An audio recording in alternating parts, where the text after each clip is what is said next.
A partir de este momento, un espacio para crear conciencia.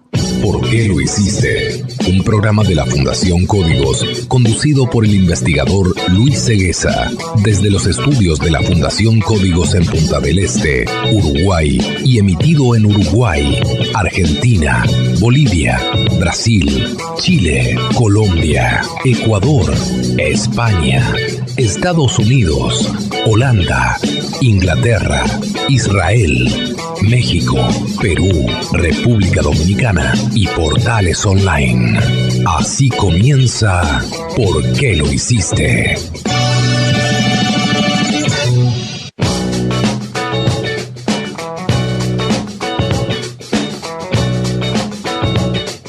Un placer de recibirlos nuevamente en ¿Por qué lo hiciste? Un programa producido enteramente por la Fundación Códigos en Punta del Este y desde Punta del Este para toda la cadena ECO, 229 emisoras en 16 países. Estás escuchando ¿Por qué lo hiciste? Con la conducción de Luis Cegueza.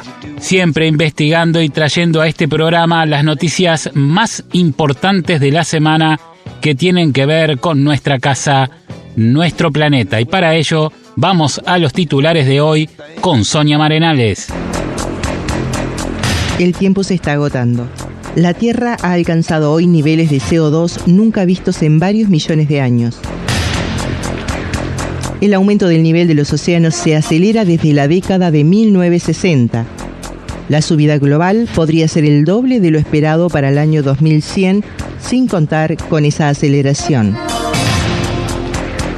¿Sabes por qué 2020 será el año de los eléctricos? La mejora de las baterías y la reducción de costos, junto con las normas de emisiones más restrictivas, crearán el caldo de cultivo ideal para la proliferación del automóvil a pila. Noticias. En ¿Por qué lo hiciste? Noticias. El tiempo se está agotando. La Tierra ha alcanzado hoy niveles de CO2 nunca vistos en varios millones de años. Nunca, en ningún momento de la historia humana, el planeta había llegado a tener tantos gases de efecto invernadero como lo está hoy en día. Según los datos del Observatorio Mauna Loa, que está ubicado en Hawái, la concentración de dióxido de carbono en la atmósfera alcanzó este fin de semana más de 415 partes por millón, mucho más que en cualquier otro momento de los últimos millones de años. El problema no es pequeño. Las organizaciones ecologistas llevan años alertando del problema que los humanos estamos generando, pero no se les escucha. Las fábricas siguen contaminando, los coches siguen contaminando, las calefacciones siguen contaminando. El mundo no se pone de acuerdo para poner freno a una situación que muchos consideran catastrófica. Incluso hay quien ha puesto fecha: si antes del 2030 no se cambia de dirección, no habrá marcha atrás. Los efectos devastadores de la presencia de dióxido de carbono en la atmósfera ya se están haciendo notar. La temperatura global del planeta ha subido ya 1 grado y sigue aumentando. Sin embargo, nadie parece pensar en las consecuencias que ese aumento del termómetro puede provocar a nivel global. Un estudio del World Resources Institute que recoge la CNN avisa de lo que nos puede pasar si la temperatura del planeta aumenta en 2 grados centígrados. Calor extremo, veranos sin hielo en los polos, aumento de casi medio metro del nivel del mar, desaparición del 8% de los vertebrados de la Tierra y del 99% de los corales marinos. Todo ello provocaría más ciclones, más inundaciones, más olas de calor, y 1 millón de especies desaparecerían del planeta. Sería el principio del fin, y según los expertos, queda poco tiempo para poner freno a esta situación. Si no se hace ahora, ya no habrá marcha atrás en el futuro. Los expertos ruegan a los gobiernos de todo el mundo que tomen las decisiones correctas y que lo hagan ya. Y bien, amigas y amigos, otra mala noticia que tiene que ver con la contaminación de la atmósfera. 415 partes por millón de CO2 no es poca cosa. Lamentable lo que está sucediendo porque realmente esto se podría haber evitado. Nosotros desde el año 2008 venimos en todas nuestras conferencias advirtiendo este problema, y lo que más hemos hecho hincapié, y ustedes lo saben si escuchan asiduamente este programa, es en el que esto va siempre aumentando, tiene una aceleración, tiene una progresión geométrica, no una progresión aritmética, que es algo muy diferente, sino geométrica. Esto quiere decir que se autorrealimenta constantemente y el aumento va siendo cada vez mayor, casi exponencial. Y eso es lo que está sucediendo. Por eso cada año, cada vez que se mide las ppm en el aire, se encuentran con sorpresas, con cifras que no esperaban, que las esperaban sí, pero para más adelante, para dentro de algunos años. Y eso está sucediendo en todos los órdenes, en todo sentido en el planeta. Está sucediendo con el nivel de las aguas, está sucediendo con la falta de oxígeno, está sucediendo con los fenómenos climáticos. Todo se está acelerando de una manera que no fue prevista. Y ese es el mayor problema que nosotros vemos.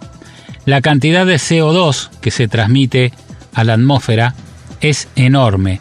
Este año se preveían unos 50.000 millones de toneladas de CO2. Fíjense de lo que estamos hablando, ¿no? 50.000 millones de toneladas de gas, de CO2. Y para el año que viene probablemente esta cifra va a aumentar enormemente. Y lo peor de todo esto, es lo que siempre explicamos en este programa y en todas nuestras conferencias y notas que hemos dado a otros medios de prensa, es que esa cantidad enorme de 50.000 millones de toneladas, que el año pasado eran 42 creo, hay que pensar que en algún momento eso fue aire limpio que se transformó en basura gaseosa. Y ese aire limpio se transformó en basura porque hubo una combustión, hubo una quema. Y esa quema es la que produce justamente el CO2. Si no hay quema de productos orgánicos, no existiría el CO2. El CO2 justamente aparece cuando hay la quema de productos, o sea, de elementos orgánicos.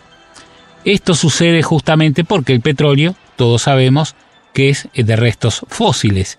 Y estos restos fósiles obviamente son orgánicos y la quema de este combustible produce el CO2. Ahora bien, la noticia dice que el transporte es responsable solamente del 14% del problema de contaminación en la atmósfera, algo que rotundamente no compartimos. No compartimos para nada esa cifra. Nosotros siempre dijimos y continuamos diciendo y lo seguimos reafirmando que la contaminación principal, la mayor contaminación de este planeta es justamente a través del transporte. Es a través de los caños de escape. ¿Y por qué? Vamos a hacer una breve explicación para las personas que no saben cómo funciona un motor. Un motor de combustión interna, o MCI como es llamado técnicamente, es el motor que propulsa la mayoría de los vehículos en la Tierra, en este planeta. Y son motores que, si bien fueron inventados a principios del siglo XX, estamos hablando del 1900, ya en aquel momento el funcionamiento era prácticamente igual a lo que es hoy. Es prácticamente el mismo sistema que sigue funcionando hoy. Son émbolos que bajan y suben a una gran velocidad. Estos émbolos lo que hacen es admitir aire o aspirar aire al vacío, que ahí es donde está el punto. Aspiran aire al vacío, una gran cantidad de aire, después lo comprimen. Al comprimirlo, en ese momento entra el combustible, explota y hace que ese émbolo baje.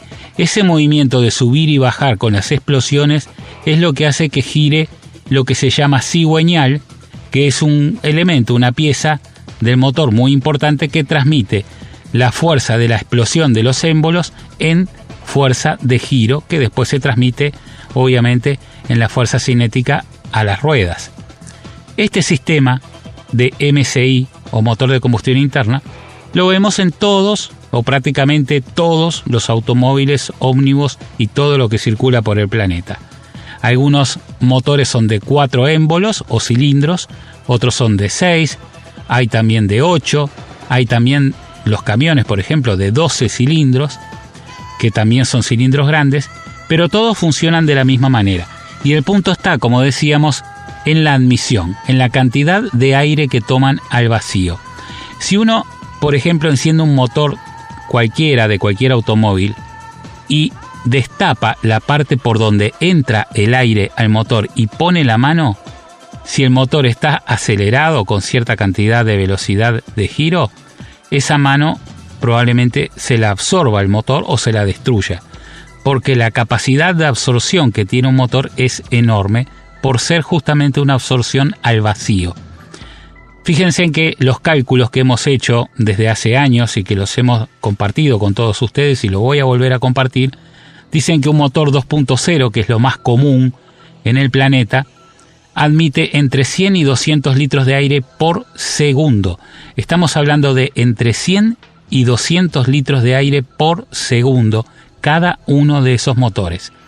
Y por eso decimos que el mayor problema de contaminación en la atmósfera proviene de los automóviles y del transporte en general, porque la forma de funcionar es tomando grandes cantidades de aire. Imagínense que si aspiran entre 100 y 200 litros de aire por segundo, estamos hablando de 6.000 litros por minuto y estamos hablando de 360.000 litros de aire en una hora. Y si vemos que un automóvil normalmente anda 3-4 horas por día, podemos estar hablando de casi 1,5 millones de litros de aire que tomó ese automóvil.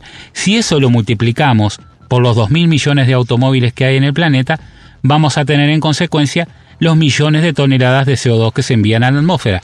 Por eso decimos, el mayor problema de contaminación atmosférico está en el transporte, porque después todo lo demás, como puede ser generación de energía a través del carbón, a través del petróleo, las fábricas y todo lo que existe, todas las chimeneas que se puedan imaginar en el mundo, tienen una combustión abierta, que es muy diferente a la combustión de un motor de explosión. La combustión abierta toma solamente y naturalmente el aire que necesita para esa combustión.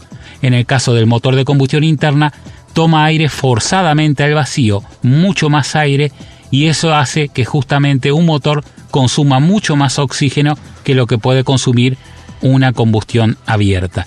Nosotros pensamos que el consumo de oxígeno es enorme, tan grande que el planeta hoy, con la cantidad de automóviles que tenemos, no lo puede reponer, y que la cantidad de CO2 que estamos enviando a la atmósfera pertenece en un 70% al transporte y un 30% a todas las chimeneas que se puedan imaginar en el planeta. Vale esta aclaración, creo que es muy importante, porque de esta manera podemos entender cuán importante es en este momento llegar al automóvil eléctrico lo antes posible, porque esta situación que se está dando hoy de 415 ppm es gravísima, y si esto continúa acelerándose como está, vamos a terminar muy pero muy mal. Señoras y señores, la Fundación Códigos deja claro una vez más cuál es el principal problema de contaminación en este planeta y cuál es la forma de solucionarlo, la cual existe, y simplemente, como decimos siempre, por una cuestión de intereses económicos, está demorada. Comunícate con nosotros por WhatsApp al +59894 905 190. ¿Por qué lo hiciste? Y bien, vamos nuevamente con Sonia Marenales a la segunda noticia de hoy. Adelante, Sonia. El aumento del nivel de los océanos se acelera desde la década de 1960.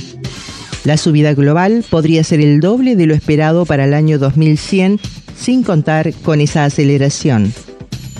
El estudio de la Tierra mediante satélites permite saber que el nivel del mar de todo el planeta ha ido creciendo cada año. Sus mediciones de precisión, que comenzaron a principios de la década de 1990, indican que esta subida promedio se ha ido acelerando desde esas fechas, principalmente como resultado del derretimiento de hielos en Groenlandia y la Antártida. Es decir, no solo aumenta el nivel del mar, es cada vez aumenta más rápido. Pero no se sabía si esta aceleración había comenzado a la vez que estas mediciones desde el espacio o si venían de antes, ni dónde y por qué se habrían originado en ese caso. Ahora, un nuevo estudio internacional ha añadido nuevos cálculos para asomarse al pasado. Gracias a los datos de las estaciones de medición de las mareas que se ubican cerca de las costas, Sus resultados concluyen que esta aceleración de la subida del nivel del mar se está produciendo desde la década de 1960 y que han influido otros factores además de la fusión de los hielos. Las emisiones de gases de efecto invernadero han estado calentando el planeta alrededor de 1 grado desde los tiempos preindustriales hasta llevarlo a la emergencia climática en la que se encuentra hoy. Y ese aumento de la temperatura también provoca que el nivel del mar crezca en todo el globo por 2 motivos. Hay uno más evidente, los hielos que se derriten y que añaden más agua a los océanos, pero también otro más complicado, que es la absorción de calor que provoca una expansión térmica de las aguas aumentando su volumen, explica Francisco Mir Calafat, investigador del Centro de Oceanografía del Reino Unido y coautor del estudio, en el que también participa Marta Marcos del Instituto Mediterráneo de Estudios Avanzados. Quisimos traer esta noticia a ¿Por qué lo hiciste? Porque realmente las últimas mediciones están hablando claramente de una aceleración en la crecida del nivel de los mares. Nosotros lo venimos notando, hemos también leído muchos informes científicos que hablan de una crecida enorme de las aguas, quién sabe para cuándo, pero se está hablando de unos 66 metros de altura que puede crecer el nivel del mar. Nosotros siempre dijimos, y lo seguimos sosteniendo, que no es posible que el nivel del mar crezca 66 metros por el calentamiento global y por el derretimiento de los polos, porque hay que tener en cuenta que no es solamente calcular cuánta agua pueden vertir los polos y los glaciares al mar una vez que se derritan totalmente, sino que también hay que calcular que eso se produce por un calentamiento de la Tierra y eso también va a traer una mayor evaporación. Lo que sí va a aumentar es el ciclo de evaporación, la cantidad de precipitaciones y de vaporizaciones en la Tierra. Pero esto no quiere decir que toda esa cantidad de agua que puede vertir el Polo Norte, el Polo Sur y los glaciares va a aumentar el nivel del mar en la misma proporción. No, lo que sí va a suceder, va a aumentar una parte, puede ser que algún metro suba el nivel del mar, no vamos a decir que no, pero lo más importante va a ser el caos climático que va a haber por la inmensa evaporación. Y algo que también nos parecía importante de esta noticia y por eso decidimos traerla, ¿Por qué lo hiciste?, es hablar que el crecimiento de las aguas no solamente depende de ese hielo derretido que puede llegar a desembocar al mar, sino también de la expansión que puede tener el nivel del mar en la medida que se calienta. Esta prueba la puede hacer cualquiera en su casa. Pueden tomar cualquier tipo de recipiente que puedan colocar al fuego, ponerle cierta cantidad de agua, marcar hasta dónde está el agua y después calentar esa agua. Y van a ver, en la medida que se calienta el agua, cómo el agua empieza a crecer de nivel, simplemente porque hay una expansión en el agua porque se está calentando. Imagínense eso, ustedes van a ver ahí 1 milímetro o 2 de expansión en el nivel del recipiente que usen, pero lo importante es pensar que en la cantidad de agua que hay en los océanos, ese nivel puede ser muy grande. Muy grande me refiero a centímetros en vez de milímetros. Entonces, hoy encontramos que aproximadamente el nivel del mar ya debe haber subido cerca de 40 centímetros. Quizás para el 2100, si es que todavía existe este planeta, puede llegar a mucho más. Pero nosotros pensamos que de aquí a 20 años se va a notar bastante la crecida del nivel del mar si todo sigue como está, porque obviamente va a seguir acelerándose como viene acelerándose hasta ahora. Son temas y detalles que hay que tener en cuenta cuando uno ve que las playas van quedando cada vez con menos arena. Además, hay otro tema que también es muy importante que tiene que ver con esto, justamente con la faja costera. No es solamente que el agua pueda haber crecido 30-40 centímetros. Hay que tener en cuenta los vientos, porque los vientos van a arrastrar el agua. El área de todo ese océano va a venir hacia donde el viento empuja. Y esto puede ocasionar olas mayores y obviamente el agua puede alcanzar distancias mayores que hace algunas décadas atrás no llegaba. Si uno mira en la costa, en cualquier playa, va a ver que el agua en algún momento llegó hasta donde están los médanos, hasta donde estaban justamente las raíces. Se ven claramente las raíces de los médanos cortados por el agua. Mismo aquí en Punta del Este se puede ver en la ruta 10, camino José Ignacio, que hubo que correrla hacia más adentro justamente porque el agua llegó a llevarse la ruta. También recuerden hace un par de años atrás aquella ola que pasó por encima de la rambla de Punta del Este y pegó en un edificio de enfrente, ocasionando daños. Y lo mismo pasó, por ejemplo, en Brasil, en Camboriú. Me acuerdo perfectamente cómo las olas pasaban por encima de la rambla. Bueno, hoy usted va a Camboriú y va a notar que la faja costera se redujo enormemente. Inclusive hay noches cuando el viento está desde el mar hacia la costa que no hay faja de arena, directamente el agua está casi contra la rambla, algo que no sucedía hasta hace pocos años atrás. Señoras y señores, es una realidad.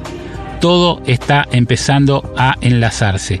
El aumento de los vientos también tiene que ver con la inmensa evaporación y el calentamiento global. Ese aumento en los vientos obviamente hace que haya mayores temporales marinos y también hay que tener en cuenta que si hay 40 centímetros más de nivel del mar, es mucho más el agua que va a venir, sacando la cuenta obviamente multiplicándola por toda el área marina. Es simple de entender.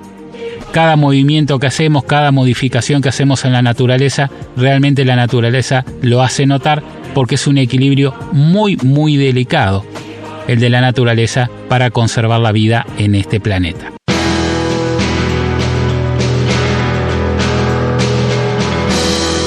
Ideas que cambiarán el mundo. Transformar los desiertos. Inmensas extensiones de tierra árida podrían convertirse en infinitas fuentes de energía limpia y dejar de ser un páramo desolado.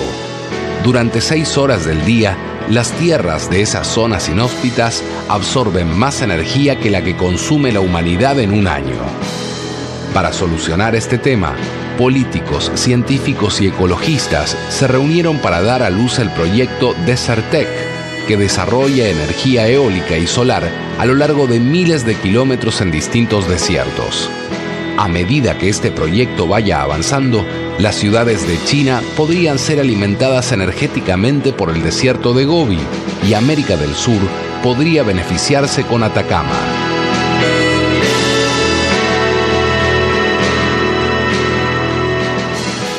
Estás escuchando una producción de la Fundación Códigos para concientizarnos.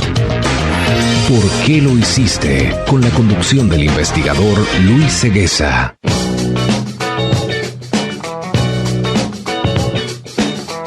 Seguimos transmitiendo, como siempre, desde los estudios de la Fundación Códigos en Punta del Este, República Oriental del Uruguay, para toda la cadena ECO, 223 emisoras de AM y FM y 6 emisoras de Internet, en total 229 emisoras en 16 países. Estás escuchando ¿Por qué lo hiciste? Con la conducción de Luis Ceguesa. Y vamos ahora con Majo López a escuchar algunas de estas emisoras que integran nuestra cadena ECO. Adelante, Majo. De las radios internacionales: tvacapulco.com, Acapulco, México; Cadena Radial Tricolor, Estados Unidos, Londres e Inglaterra; Radio Latina, Londres, Inglaterra; Radio Antena 9, Galápagos, Ecuador; Tu Radio 101.7, Guayaquil, Ecuador; Radio Costanera 91.3 FM, Salinas, Ecuador; Radio RTU 1020 AM, Quito, Ecuador; Radio Quitumbe 94.1 FM, Cuenca, Ecuador; Radio Matices 91.3, Tulcán, Ecuador; Radio Mundial 96.1 FM, Riobamba, Ecuador; Radio Universidad de Nariño, de Colombia. Bien, gracias, Majo. Y vamos ahora a lo esperado, vamos ahora al mejor momento del programa. Vamos ahora con Silvina Luna y su espacio Ecovida. Llegó el momento de pensar en vos. Llegó el momento de Ecovida, un espacio conducido por Silvina Luna, Health Coach Internacional, experta en spas, programas de bienestar y nutrición holística. Hola, bienvenidos a un nuevo espacio de Ecovida. Hoy estamos en contacto con Lismar Blanco desde Miami. Ella es Health Coach y experta en estrés laboral. Hola Lismar, placer estar en contacto. Hola Silvina, muchísimas gracias por invitarme a tu programa de radio, a Ecovida. Es un placer para mí, participar con ustedes y llevar un poquito más de tips saludables a todas las personas que nos escuchan. Gracias por la invitación. Qué bueno, ¿no? Justamente de eso se trata Ecovida, de ayudar a las personas a tener una vida más saludable. Ahora contanos, Lismar, ¿por qué te has especializado en el tema del estrés? Bueno, porque lo vivo de cerca, porque yo soy una persona extremadamente estresada y ansiosa. Yo trabajo para una corporación, una gran corporación en la industria de tecnología, y la verdad es que gracias a las técnicas que he podido aprender a lo largo de mi vida, he realmente tratado de mantener el estrés bajo control, si no ya me hubiese dado un infarto. Así que, definitivamente es un tema que me apasiona porque lo vivo muy de cerca, y el estrés es como el controlar el estrés es como un músculo, lo tienes que trabajar todos los días. Si te descuidas, te vuelven a dar esos ataques de estrés y de ansiedad que son súper fatales para tu salud. Entonces, básicamente por eso es que te digo que es un tema que me apasiona muchísimo y pues que lo vivo de cerca. Me imagino, en el mundo corporativo el estrés hoy es una moneda corriente. Desgraciadamente, cada vez tenemos que correr más para poder cumplir con todas las obligaciones. Lismar, ¿qué es el estrés? Y compartí ahora con la audiencia algunos tips para poder combatirlo. El estrés, según el diccionario, lo definen como aquel estado de tensión excesiva que tiene un individuo cuando reacciona ante una agresión física o psíquica.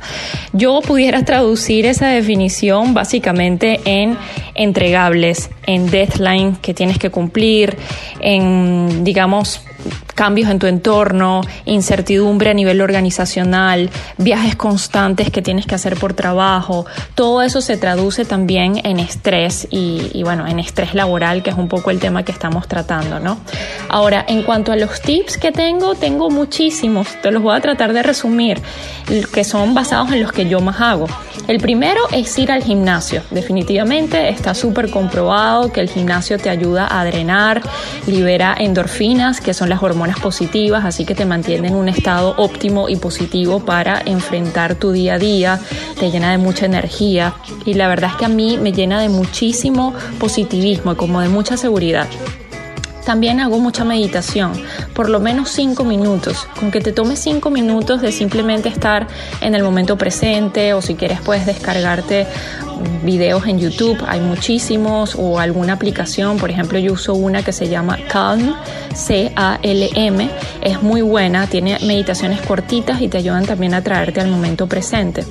Hago también terapias de respiración. Muchas veces cuando tengo un día muy intenso, que son conferencias telefónicas tras conferencias telefónicas, es decir, cuelgo el teléfono para volverlo a levantar y volver a conectarme a otra llamada o a otra reunión, me tomo por lo menos 1 minuto para hacer respiraciones profundas, ¿sí? Entonces básicamente inhalo por 4 segundos, aguanto por 7 segundos y suelto contando 8 segundos. Básicamente esto lo hago por lo menos 3 o 4 veces y eso me ayuda a relajarme bastante.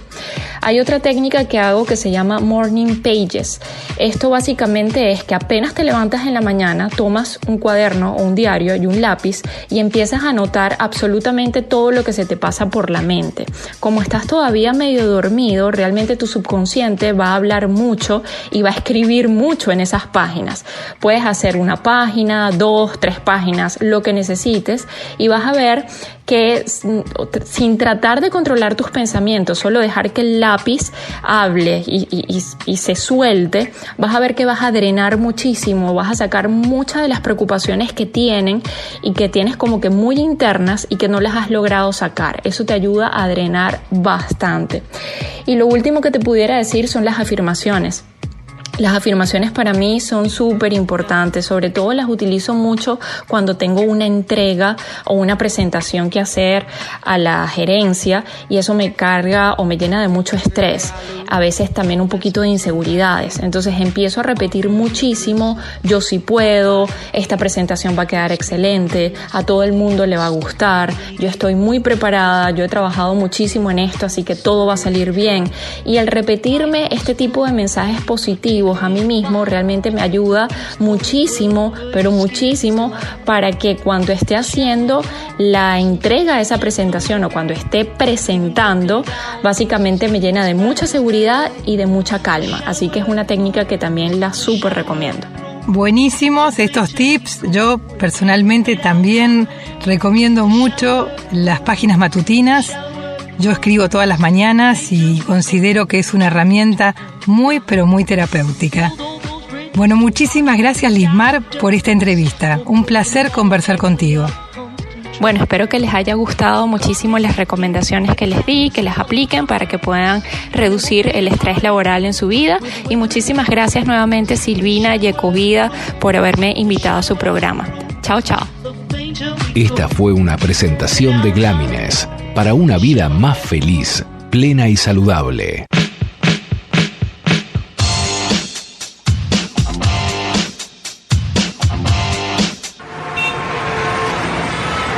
En el mundo hay 800 millones de vehículos. Cada uno de ellos lleva un motor de combustión interna que consume miles de litros de oxígeno diariamente. El oxígeno es un recurso finito. Cuidemos nuestro planeta.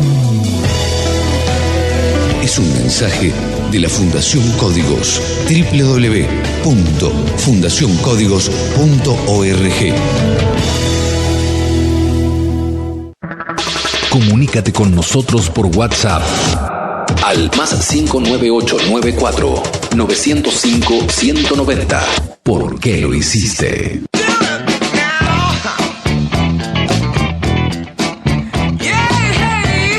Y vamos ahora nuevamente con Sonia Marenales a la tercera noticia de hoy. ¿Sabés por qué 2020 será el año de los eléctricos?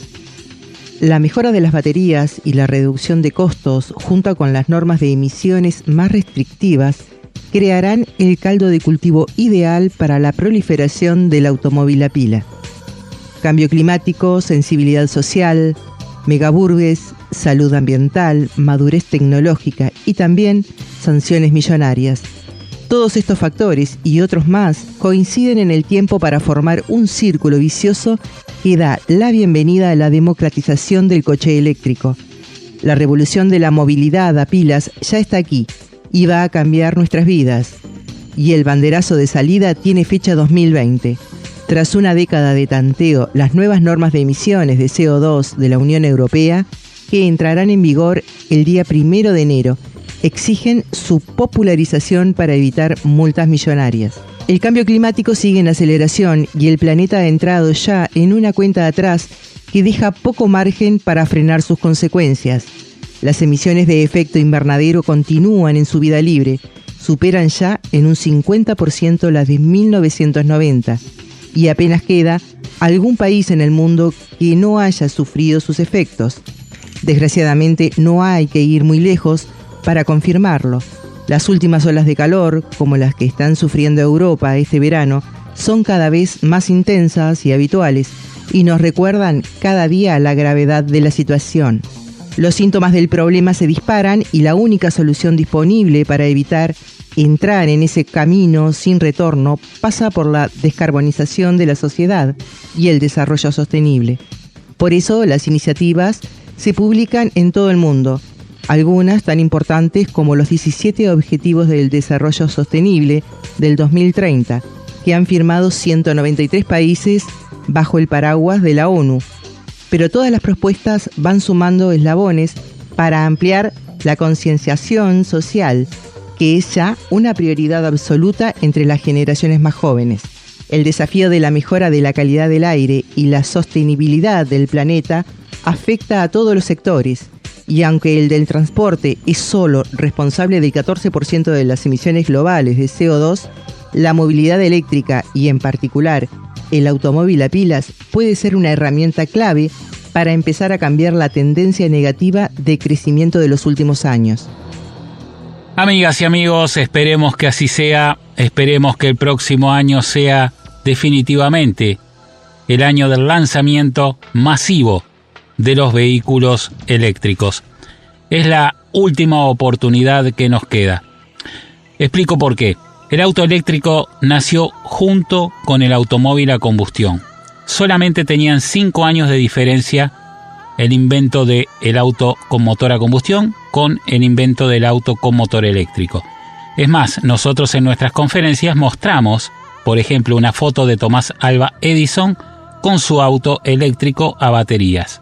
También mostramos un video de 1912 de Nueva York en el cual se ve claramente que la mayoría de los coches que circulaban por esa ciudad eran eléctricos. En aquel momento se prefería a los coches eléctricos porque no había que arrancarlos con una manivela como pasaba con los vehículos a combustión.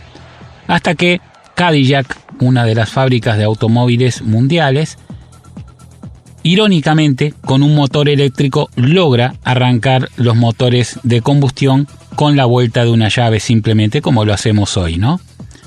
Y ahí es que empieza a tener más fuerza el auto a combustión, empieza a tener mucho más popularidad debido a que ya no hay que arrancarlo con una manivela. Y además a eso hay que sumarle obviamente que había una intención de que prosperara obviamente el vehículo a combustión, porque era mucho mejor negocio vender vehículos a combustión porque eso aparejaba la venta de petróleo. Y así el auto eléctrico desapareció la primera vez. Pero hubo una segunda vez que apareció el auto eléctrico y fue en los años 90, cuando en California sale una ley muy importante que se llamaba la Ley de Emisión Cero. Esta ley era muy simple, obligaba a las fábricas de automóviles a tener por lo menos un automóvil emisión cero. De esta manera, las fábricas de automóviles tuvieron la obligación por ley de tener por lo menos un modelo que no emitiera gases. Y bueno, lo que sucedió fue que las fábricas de automóviles cumplieron con la ley, pero también lucharon con esta ley, al punto que el auto eléctrico vuelve a desaparecer. Y ahora es la tercera vez que emerge el auto eléctrico, hoy ya por un problema enorme de contaminación en el planeta, el cual no se puede esconder. Y esto hace que el auto eléctrico ya haya pasado unos cuantos años de prueba, casi una década, y está a punto de masificarse. Esperemos que así sea, porque esto pasó como el huevo y la gallina. El automóvil eléctrico es caro porque justamente no se ha masificado, y no se masifica justamente porque es caro. Ahora, de esta manera, como la noticia explica, habiendo ya imposiciones de multas para la contaminación, es probable que el auto eléctrico baje de valor, aunque no deje mucha ganancia o nada a las fábricas de automóviles, y también suba el valor de los vehículos a combustión. Veremos si esto sucede así. La verdad, lo necesitamos todos, nosotros, los seres humanos, los animales y también el planeta. Ideas que cambiarán el mundo. Rascacielos con diamantes. El diamante es uno de los metales más duros y posee muchas ventajas. Es limpio, apenas produce fricción y químicamente es inerte, y tiene gran conductividad térmica, lo que, a la suma de utilidad en muchas áreas, desde la microelectrónica hasta el tratamiento de aguas. A los 64 años, Stephen Bates, que ha trabajado en la NASA, en Princeton y General Motors, logró construir un motor de pistones de zafiro transparentes que dejaba a la vista una gran parte de los procesos que tienen lugar en su interior. Bates sueña en grande y piensa utilizarlos hasta la construcción de cimientos y vigas de rascacielos, piezas de aeronaves y hasta vehículos espaciales.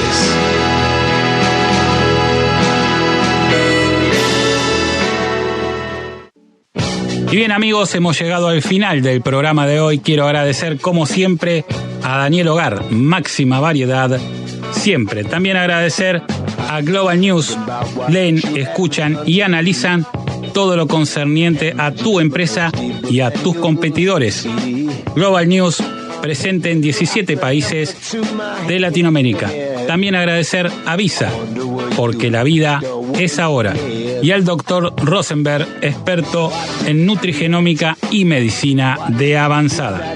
Quiero agradecer como siempre a todos los que integran el equipo de ¿Por qué lo hiciste? A Carlos Ceguesa en los controles, en la selección musical, en la presentación de la misma, a Vanessa Gaspar en Maldonado, a Carlos Acosta en Montevideo, al doctor Gustavo Gavier en Córdoba y a Majo López también en Maldonado. Agradecer a todos los ingenieros de sonido que trabajan para llegar a ustedes en 225 emisoras en 16 países. Agradecer a los dueños de dichas emisoras que nos permiten llegar a vos y por supuesto agradecerte a vos que siempre estás allí. Chau, chau.